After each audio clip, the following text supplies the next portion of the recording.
আমি ইউজুয়ালি কোনো টক জিনিসের ফ্যান না, কোনো টক জিনিস আমার পছন্দ না, বাট একবার আমার সহধর্মিণী একটা জিনিস খাওয়াইছিল আমাকে। এটা হালকা টক মিষ্টি বলা যায়। সো এটা খাওয়ার পর আমি এটা ফ্যান হয়ে যাই।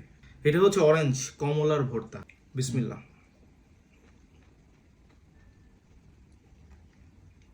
ফাটাফাটি একটা জিনিস।